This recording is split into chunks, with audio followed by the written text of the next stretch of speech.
The lights went out tonight in Cleveland, Ohio, Ohio. The lights went out tonight in Cleveland, Ohio, Ohio. I'm John Rant with my review of AEW Dynamite's Beach Break. Why not ruin two songs at once? Yeah, I'm here to watch the show right after it happened. I was able to have today off. Hooray! And I got to watch what was probably one of the worst episodes of Dynamite I've seen since they've gotten crowds back. Holy fucking shit! Do I have a lot of stuff to say, and I can already hear the goddamn AEW diehards getting all upset, even though these are just my opinions. If you loved it, that's fucking great. But I would really love to know what you liked about this show in the comments, because goddamn. And by the way, AEW programming can still be better than any of the recent WWE offerings as far as TV goes, and still not be all that good. Covering all my bases, left, right, center, up, up, down, down, left, right, BA start. Let's talk about just slam us right into the goddamn ladder match.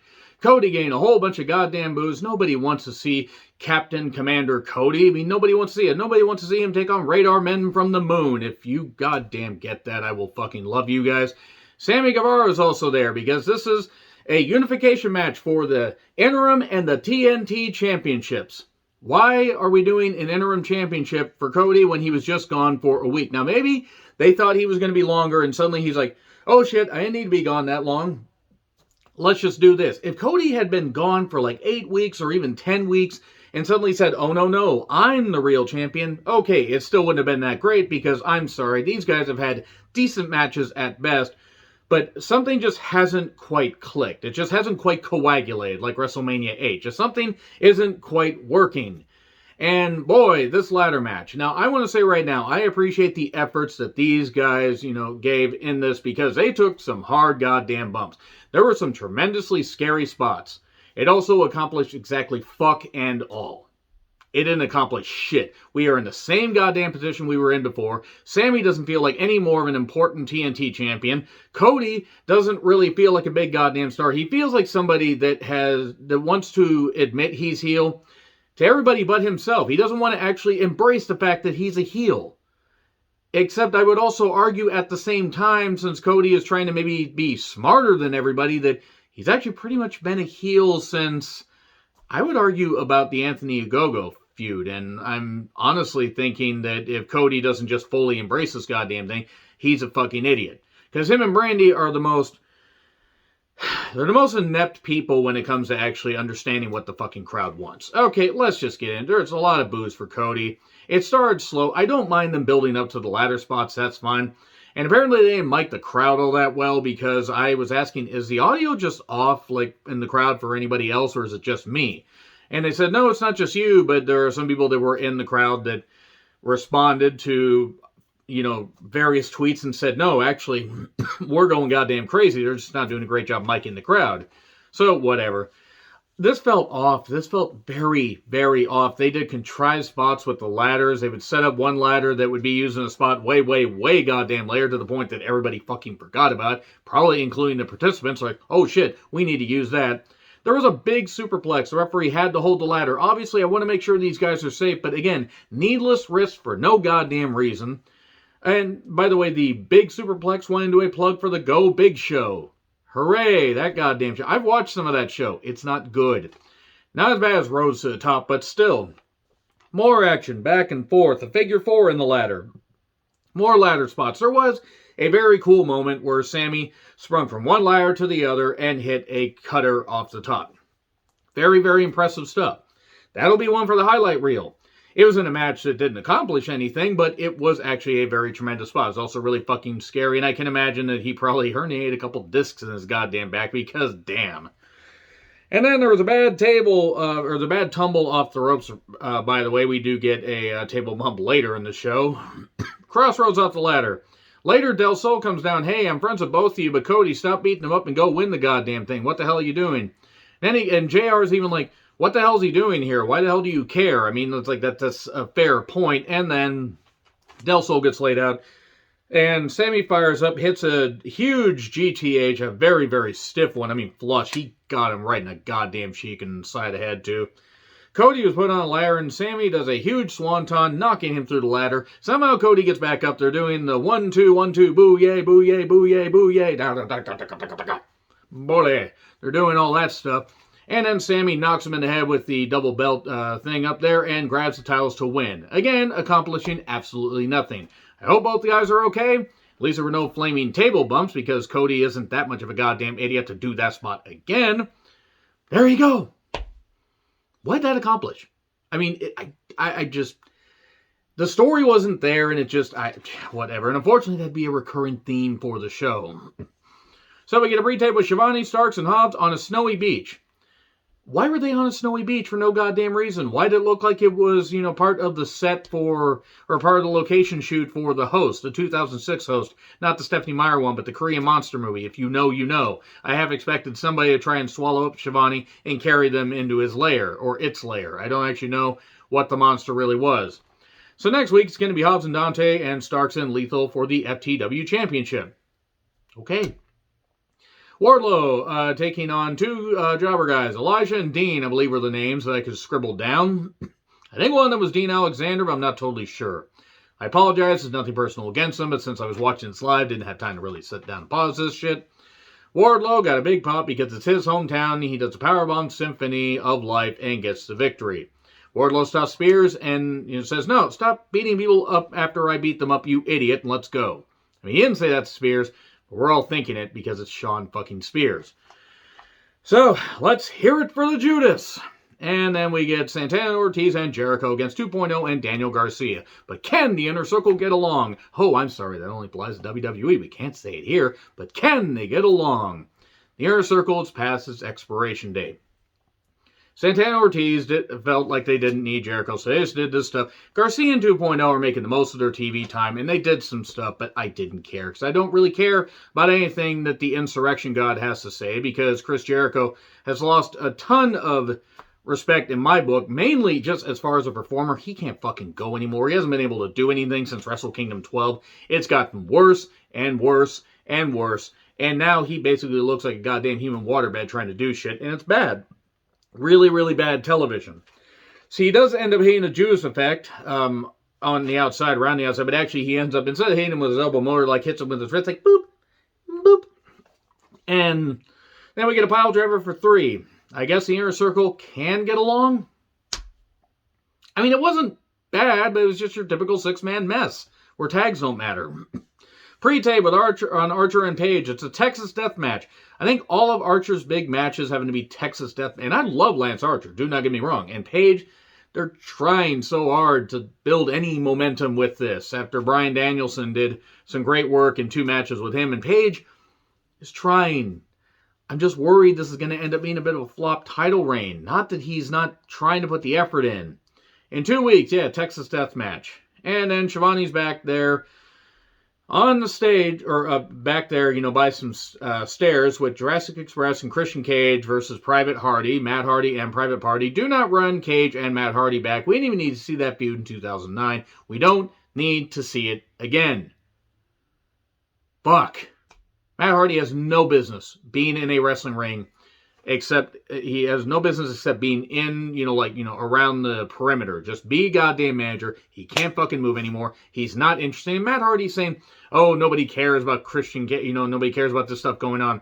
It's funny that Matt Hardy, of all people, would talk about somebody else in wrestling not meaning anything when Matt Hardy has been desperately clutching to anything as far as delete thing. He had to do a goddamn hand motion because he couldn't fucking work anymore, and he's trying to live off of that when, yeah, it's a cool chant, and Matt Hardy isn't cool anymore.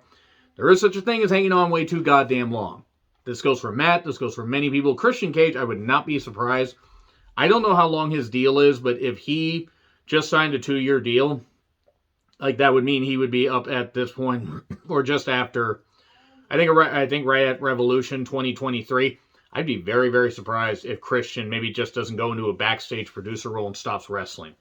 I forgot, honestly, that I've forgotten that he's even there. He does not mean anything anymore. So, Punk comes out to a huge pop, and he's ready to fight. Hello, Cleveland! This goes up to 11, and then he's ready to fight MJF. He has his scarf as a souvenir from last week, and how he's done everything to get to MJF. Battled FTR, battled Spears, battled Wardlow. Here's MJF to booze. This was a good verbal exchange between MJF and Punk. It wasn't the best. Mainly because there's only even though there is quite a bit of material with Punk about how he left and this kind of stuff and all the stuff that happened, why he had to leave and all that, and you can do those digs, and MJF's very good at, and Punk's very good at, because he seems happy, he seems more low-key, and that he just wants to help the company, and that's good. The problem is while I don't mind a slow burn, and I'm a bit surprised they're actually pulling, the proverbial feud trigger already, this has kind of gotten to where it's almost samey. Like, some of this stuff is blended together. You'd think I'd waste this match on Cleveland? And then he said, well, next week it'll be what you want in Chicago, MJF versus CM Punk. And then, they think they want it, but they really don't want it because the result isn't going to be what they want. The outcome will be upsetting. And Punk is fired up, and he knocks Punk for not getting what he wants and leaving and suing, when things get bad. It was also because, the WWE doctors are really fucking shit towards him. Just put a Z-Pack on it. And then he mentions, well, wait a second, you cheered, you wanted him to come back or whatever, and he's just going to leave when he doesn't get what he wants. Isn't that what LeBron did? I think LeBron actually delivered a championship before leaving, but it was what it was. Maybe he delivered two. I actually don't totally remember, because I haven't followed the NBA for a while, so NBA people in the comments, was it just one championship for Cleveland or two? LeBron at least brought him one. I know that much. So he kept digging at him, and he says, it's like, all this is going to be just you, not getting what you want and leaving and going and crying about it on the podcast. Punk says, oh, that means you were a fan, and you were listening to that because you're a fan, and this is why I'm back. I'm back here basically because I just keep getting back up. I keep getting back up. Oh, let's put that to the test. So here's FTR and Wardlow. They're joining, and Spears attacks Punk, and we get a 3-on-1 while Wardlow just kind of stands there, and they're chanting for Wardlow. They really want Wardlow to snap. He eventually does hit a powerbomb onto the chair. And then MJF does the CM Punk sit down, which Punk, took from Kenta as well. Kenta and Punk have been doing.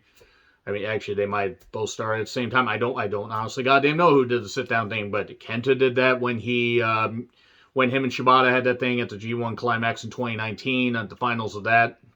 In that brief skirmish, I think it was a 6-man tag. Crowd popped big for Shibata, and Shibata's back now in New Japan ring. What the fuck is life? But Kenta did that, and MJF did that. Okay, nice little symbolism. That's fine. And also, we're eventually going to get Kenta versus CM Punk, CM Punk, CM Punk. So now, we go back to the Acclaimed, doing a pre-tape on Mox, and it's going to be Bones versus Mox on Rampage.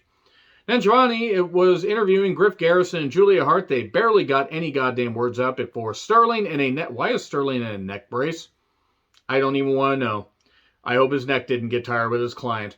He offers Julia a chance to face Jade, but you have to sign this release form because you got the eye problem. Ow, my eye, I'm not supposed to get Jade's pie in it. That's for a friend of mine that keeps running that joke into the goddamn ground. That's okay, because he's awesome, and I run jokes into the ground all the goddamn time. But yeah, Julia Hart versus Jade.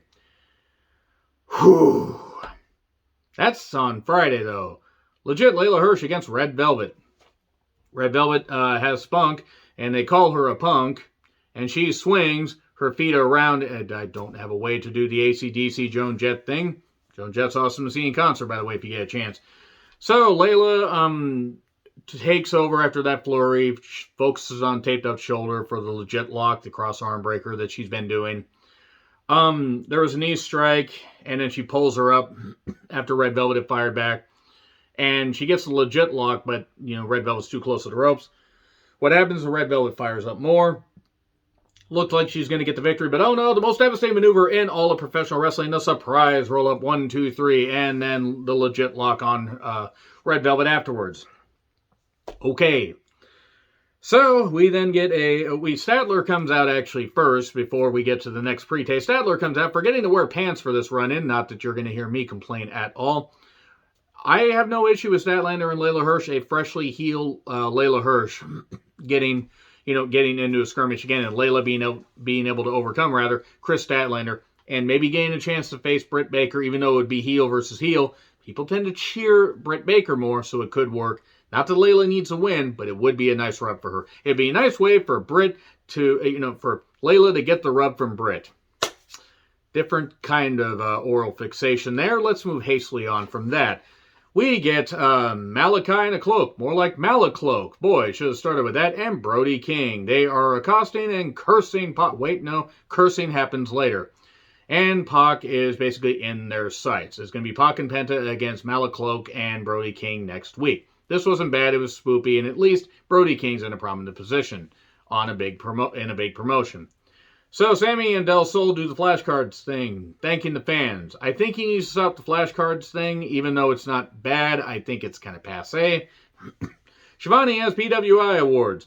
Here's Britt. She has a terrible towel to booze because we have the Steelers and the Browns, and that's a big old rivalry right there. Britt was really just healing it up the best she could on this, even though she was doing the DMD thing and the crowd was doing that. They were saying, here we go, Browns, here we go, clap, clap. Everyone in Cleveland had the clap. Probably should go to a clinic for that. So, she did mention how she said, let's talk about the Baker that actually wins something. Baker Mansfield or whatever, the QB of the Browns. That's a name I know, mainly because I have a bunch of football fans that talk to me.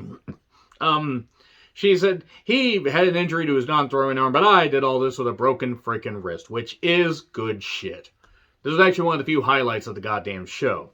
Pretty bad that the talking segments were the highlight of the show. And boy, she pissed off that crowd. That was something. And then Rampage's Mox and Bowens, FTR versus Lee and Brock. We were supposed to face off last week. I don't know why it didn't happen. We cut the recaps to bring us up to speed. Jade and Julia, Jurassic Express and Private Party.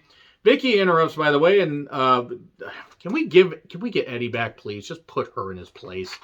Seriously. God fucking damn it, Vicky. You goddamn freaking, you wannabe talent. You aren't any fucking good anymore. She was fine at first, and it got stale in 2008, and she is 2000 late. I think that's how the kids say it. So, Nyla Rose says Ruby is to blame for her not being TBS champion. So, okay, we're going to get that feud. Fine. Get Vicky the fuck off of a goddamn microphone. Lights out, and we go to the break. And the lights out are in the room. Okay, let's just go with this. And where is my mind? I'll tell you where my mind is. My mind is elsewhere. This fucking goddamn match. Ow.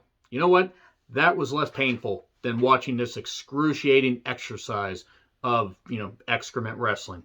It was terrible. One of the worst fucking TV matches I've seen in a while. As far as big stakes. Ooh, stakes. And here's what I mean. Hardcore match. New Japan has done stuff like this with Evil, and they did stuff like this with Yano and Chase Owens and other stuff. And WWE's done hardcore stuff and it's gotten out of goddamn control. AEW, at times. The Lights Out match that Britt Baker and Thunder Rosa had was fucking tremendous. That was great. They have done other Lights Out matches. Even the Janela Omega one that they had, I believe, on an episode of Dark, wasn't that bad. It wasn't my favorite. It went on a little bit long. But okay. This was abysmal. Orange Cassidy, who's way past his goddamn sale date at this point.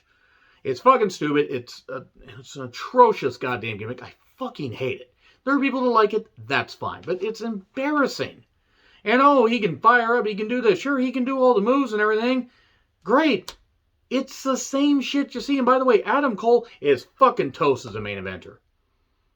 Fucking toast. I mean, he was toast at first, even in, when he was back in NXT or whatever. He was never going to be seen as much of a main event guy because that bubble had burst. But all right, he was doing what he was doing.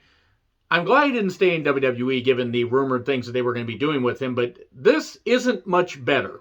Now, he's going to hang out and be with his girlfriend, fiance, whatever, I don't know. Congratulations regardless of whatever happens. I wish him nothing but the best. And he's getting to hang out with his friends. He's getting to do whatever. He's also getting to where he's going to be part of history. He'll be history because it is literally like watching The Incredible Shrinking Man. It is literally like watching that. I'm half expecting him to hold up a goddamn nail to battle a goddamn tarantula next. Unless he is actually dealing with a serious medical issue or something, he's got to do something because he's getting to where he's micro-fucking-scopic. It's scary. And also, this was shit. This was a shit match. It's one of the worst things they've done in a while. This had no business being a goddamn lights out match. It's not a blood feud. It's barely a feud. It's not any fucking good. And God, Cole goes to pull out a chair. There's one bright spot of this, even though I don't get it. He goes to pull out a chair. Oh, he can't pull out the chair. And suddenly Danhausen is there. Curse? I've seen Danhausen at one live show. People are fans of him. He certainly is invested in the gimmick. I don't get it. I'm also not going to knock anybody that does. It certainly is something that grabs your attention, and the crowd pop for it. Unfortunately, it's about the only good thing in this goddamn match, and one of the only good things on this fucking show. And Danhausen is apparently all elite Hausen, I believe is how he says it. But then it gets even worse, because during this time, it looks like Orange Cassidy's going to go for the orange punch. But oh no, Cole gets the bell up and he busts his hand and he does this. We get tables, trash cans, and all these bumps, and this bullshit, all this hardcore nonsense. This fucking rotten. It's fucking goddamn rotten. Cole is toast. He might even be toast as an upper mid-card guy, because sure, he can do all the moves. Does Cole feel like a goddamn superstar? Does Cole feel, in the grand scheme of things with AEW, feel like a superstar? No, he doesn't. At least to me, he doesn't. And the vast majority of people seem to think, what's wrong with Adam Cole, baby? So Cassidy's hand is bleeding, and then we get a whole bunch of bullshit. Brandon Cutler may be one of the single worst wrestlers that they have. Just the cold spray, the bullshit, the goddamn crap that he does. Wheeler, this is how they do it. They have people file out one by one and everything to do their spot and fight off and do all this, because it happens in every goddamn hardcore shit match that happens these days. Let's just have everybody run out in this faction, everybody run out in this faction, everybody will just do this, and then they'll fight off, and then they'll go back to the match. This, freaking shit-ass, stupid goddamn stipulations. And yeah, pretty much fucking hated this goddamn show. I really don't care. I give AEW so many props, so much praise when they do some good stuff. And they've done a lot of good shit, even with the bad stuff. And this is the worst aspects of AEW programming.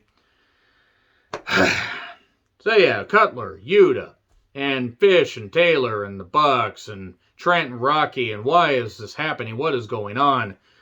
So, he gets the orange punch, but oh no, he's hurt. He had a cup on because Adam Cole kept doing the low blow. And had a thumbtack cup. Everybody's got one of those. I hope the thumbtacks actually were pointed outside, because goddamn if they were pointed inside, that's going to hurt his little orange nuts. And then we get they go backstage and do some stuff. We get a table bump for 2. That was an expensive TV that fell over. And then why was there a chain that big on the stage? Are they having to pull the goddamn set down, like Paul Bunyan, or like John Henry, the steel driving man? What the hell is going on? Oh, they go up to the goddamn truss thing, but Orange Cassidy has disappeared. And Orange Cassidy lazily hugs him. You've got to give the people what they want. And then they fall down through a breakable part of the stage. And Orange Cassidy wins. Adam Cole's fucking toast as a goddamn main eventer, and this is fucking goddamn rotten. This is one of the worst AEW programs, big programs that they've done in a while. And I didn't expect much from Beach Break, but this is brutal. This, I really, really hope. I think I am also off next Wednesday, so I really hope if I get a chance to watch it live, that maybe it's a little bit better than this. It can't be any fucking worse. These are the low points of AEW. They got to get things a lot better heading into the pay-per-view, which I think they will. But they got some stuff they got to trim. They got contracts they got to just let lapse and just not take it and just not take in more people. Shore up some things, trims it. They got to fix some things. This was a fucking brutal show. Agree, disagree with what I said? Like, share, subscribe, Twitter handle in the description. I'm John Ritlin. I'll see you soon.